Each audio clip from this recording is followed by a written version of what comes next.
Hello students, this is Professor Arsenault. I'm going to give you some information and share some images about the early history of TV. This is for JMS 200. I'm recording this on April 20th, 420. Excuse me, had a cough there.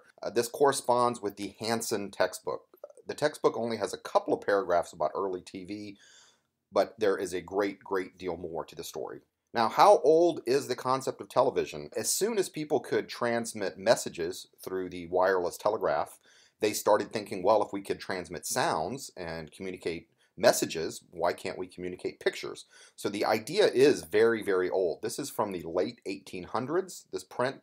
I found this in a 1944 trade magazine about television, but the print itself is much older. In the late 1920s, people had kits which they could assemble at home and build their own television receiver. Here are images from Radio News. This is a magazine from the 1920s. These are from the late 1920s. And you can see the image on the left, a man is watching television, and then the image on the right, he's also watching television, but the screen is incredibly small. And notice that in both of these images, there is a remote control. It seems as if you were sitting so close to the TV, you would not really need a remote control, but nonetheless, the man has a remote control. Now, the way television worked in this early era in the 1920s, it's referred to as the mechanical era of television, okay? The mechanical era. Later, when we had fully electronic versions of television, that's when it took off. That was really popularized and really made big at the 1939 World's Fair, but there was a form of television that existed prior to that. Here's an article from Radio News. This is from 1931, telling you how you could assemble your own television receiver at home. Here's a technical blueprint. Now, the way the television worked in this era was you had a separate receiver to receive the signal, the visual signal, which was black and white. It had no audio, and then you would listen to the sound through the radio. Here's an article from 1928, Bamberger's department store, which ran the radio station WOR, did an experiment inside the store where they broadcast puppets. Now, I want to explain a little bit how mechanical television actually worked. This image here shows a series of lines moving left to right. Now, I'm going to play a video clip. The video clip was actually from 1945. This was a film that was made for U.S. servicemen to tell them about new job opportunities that would be waiting for them when they returned to civilian life. And the job opportunity was television, working in television, or repairing television. This film has a clip of how the image is actually produced. A series of lines are created. There's an electronic beam that paints the image from top to bottom. The more lines you have, the sharper the resolution. Now, the video that I'm going to show is from 1945, but mechanical television worked essentially the same way, except rather than using fully electronic equipment, there was a series of rotating glass discs and mirrors that created the image. I find it quite remarkable that mechanical television ever worked, but it did in fact work. Here is the clip. These eyes pick up electric impulses from the object being televised and form a picture which is then transmitted as separate electric impulses from the camera plate to the receiver screen. There the impulses are converted back to pinpoints of light and shadow to reform the picture on the screen.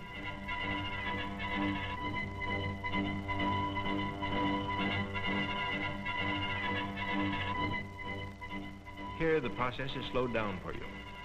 Actually, the impulses travel from the camera to the receiving set at the rate of 4 million impulses a second, forming the picture in motion. Fantastic. But our children will grow up with this miracle enriching their lives and giving them a new understanding of the whole world. Gosh. Okay, here's another image of television from 1928. These are some GE televisions. Look at that screen. That screen is not much bigger than what you would have on your iPhone. Okay, jumping forward to the late 1930s, at this point, we now had the electronic versions of television, no more rotating glass discs. The textbook talks about Sarnoff favoring the inventor Zworykin and trying to give Zworykin credit for inventing the television, but most people believe that the basic concept and the real advance was made by Farnsworth. Here we have the cost information. As you could see, a television in that era was pretty expensive, but if you buy a big giant flat screen television today with all the bells and whistles, you're still going to pay a fair amount of money. 1939 World's Fair. This is Sarnoff introducing the World's Fair. He tried to claim credit for inventing television, and he wanted RCA to get the credit, but as I already noted, Farnsworth was the one that really did a lot of the work. Here's an ad. Bloomingdale's was promoting the World's Fair. Bloomingdale's was also, of course, selling television receivers. All right, now here's the wonky technical stuff. This is the kind of stuff that your instructor might pull out to put on an exam. Hint, hint. In 1939, the FCC finally endorsed a standard. Prior to that, different manufacturers would make different standards, so there was an incompatibility issue. If a experimental station is broadcasting at one resolution and your television is built for another resolution, you would not be able to receive anything at all. In 1939, the FCC endorses a standard, and this is important, it picks up the version of TV that RCA was advocating. So the biggest player, the biggest corporate interest in television was the one that established the technical standards.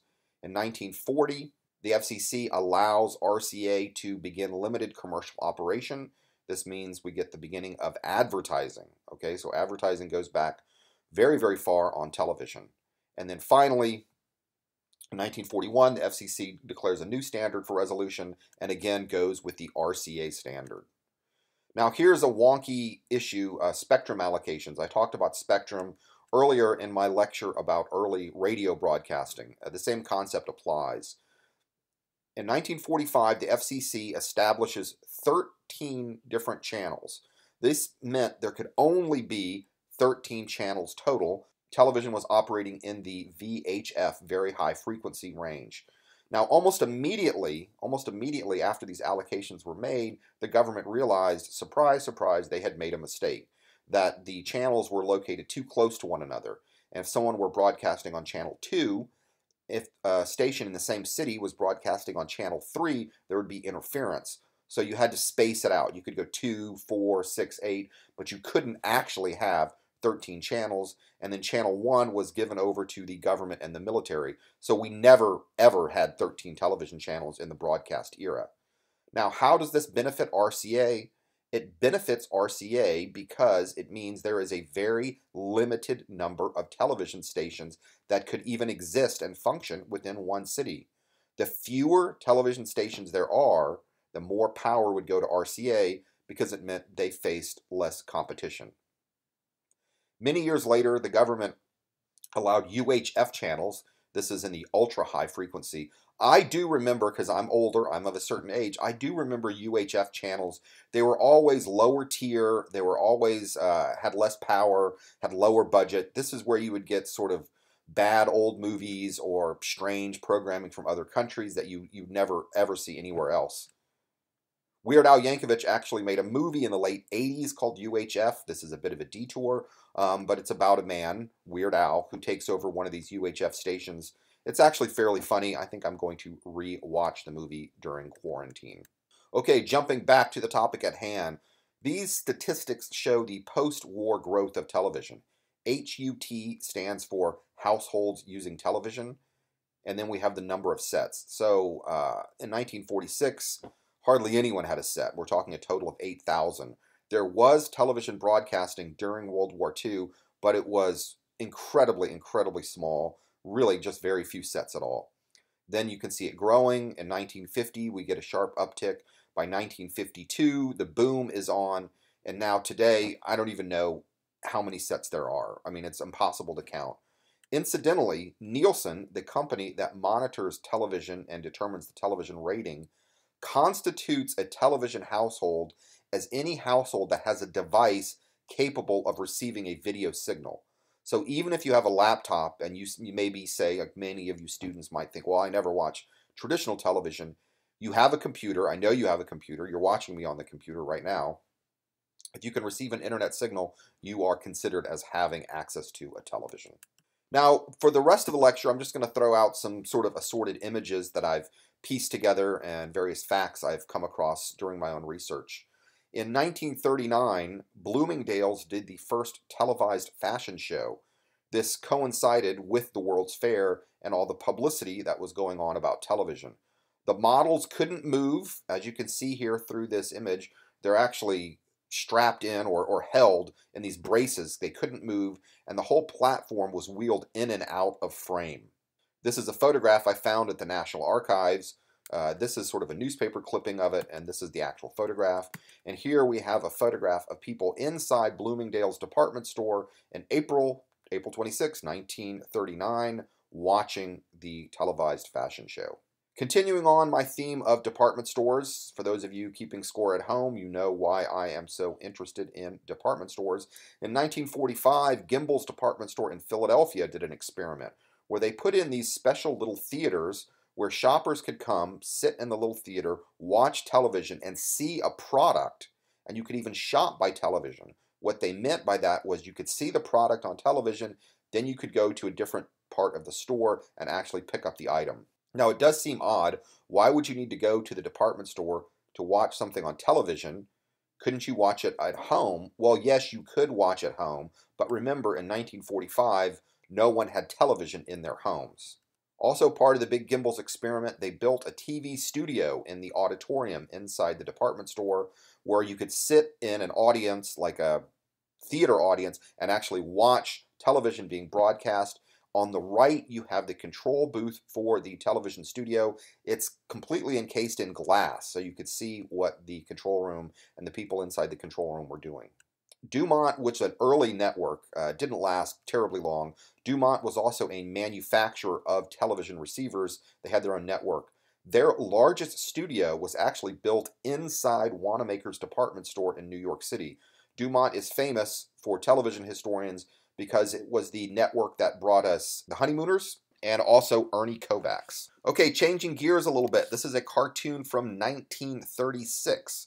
This is a German cartoon. What it is depicting is a sporting event in a stadium without any spectators, but the image is broadcast through the television.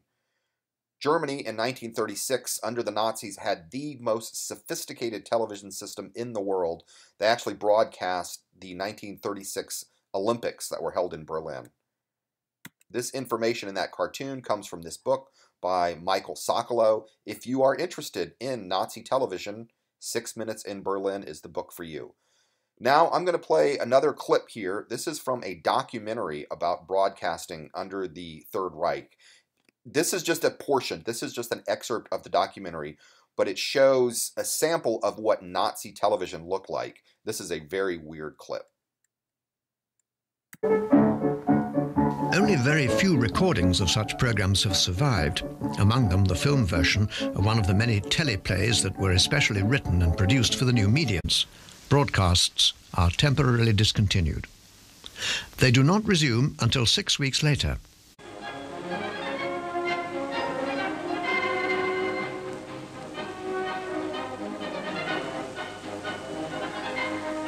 Frohsinn und Wille meistern das Schicksal. Das ist die Losung unserer Schwerkriegsbeschädigten. Für ihre Zukunft wird gesorgt. This report is one of the last surviving programs on Nazi television. It presents the latest therapies for legless soldiers, designed to help make the amputees fit for service again in the total war. Die Amputierten durchlaufen eine Hindernisbahn, 100 Meter lang, mit schweren Hindernissen. Im Anfang ein Irrgarten, der schnelles Reaktionsvermögen verlangt.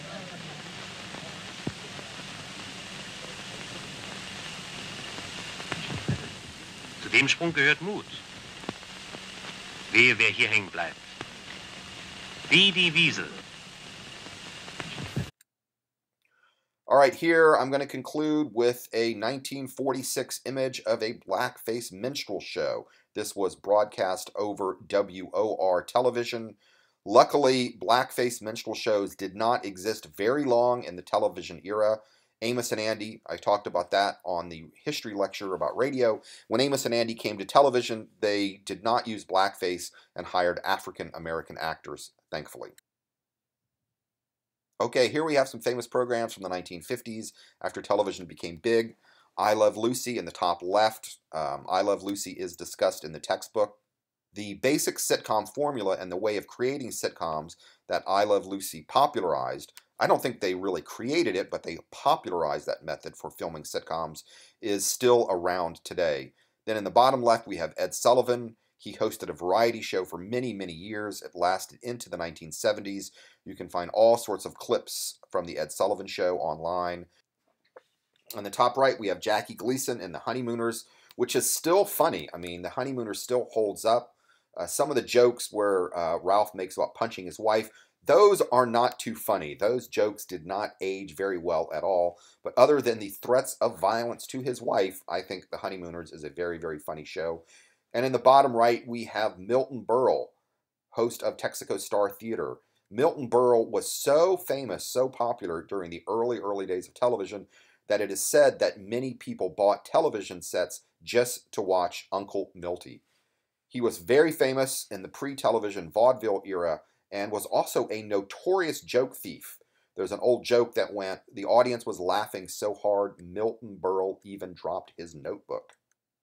There you have it, some early history of TV.